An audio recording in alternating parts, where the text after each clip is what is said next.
জাতীয়তাবাদী স্বেচ্ছাসেবক দলের প্রতিষ্ঠাবার্ষিকী উপলক্ষে কেন্দ্র ঘোষিত আমাদের আজকের কর্মসূচি বাংলাদেশের প্রত্যেকটা উপজেলা থানা স্বাস্থ্য কমপ্লেক্স সহ উপজেলা থানা স্বাস্থ্য কমপ্লেক্সের আশেপাশে যেসব জায়গায় নোংরা পরিবেশ আছে, ময়লা আবর্জনা আছে, আমাদের কেন্দ্র থেকে আজকে আমাদের ঘোষণা করেছে কর্মসূচি।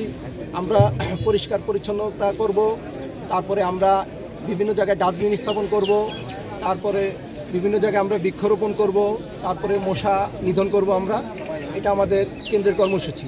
আপনারা জানেন তারেক রহমান অত্যন্ত উদার মনের, একটু সুন্দর মনের মানুষ।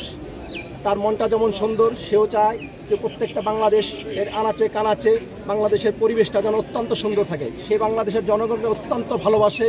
বাংলাদেশের জনগণের স্বাস্থ্য সচেতনতা সম্পর্কে সবসময় সে অবগত। বাংলাদেশের মানুষের স্বাস্থ্য যেন ভালো থাকে, সেজন্য চাচ্ছে যে বাংলাদেশের প্রত্যেকটা জায়গা, থানা স্বাস্থ্য কমপ্লেক্স সহ প্রত্যেকটা জায়গা যেন পরিষ্কার থাকে। এজন্য আজকে আমাদের এই কর্মসূচি। আপনারা জানেন বিএনপি একটি নির্বাচনমুখী দল। গত 17 বছর বিএনপি এই নির্বাচন যেন মানুষ দিতে পারে, ভোটটা নির্বাচনে যেন মানুষ ভোটটা দিতে পারে, এই জন্য সংগ্রাম করে গেছে। এই সংগ্রাম করতে গিয়ে বিএনপির লক্ষ লক্ষ নেতাকর্মী আপনারা জানেন শহীদ হয়েছে।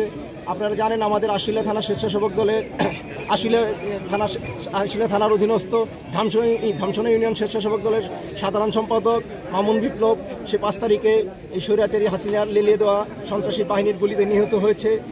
আপনারা জানেন স্বেচ্ছাসেবক দলের অনেক নেতাকর্মী আহত হয়েছে, নিহত হয়েছে, অনেক মামলার সম্মুখীন হয়েছে। তারপরও স্বেচ্ছাসেবক দলের নেতাকর্মীরা কখনও এই আন্দোলন থেকে পিছু হটেনি।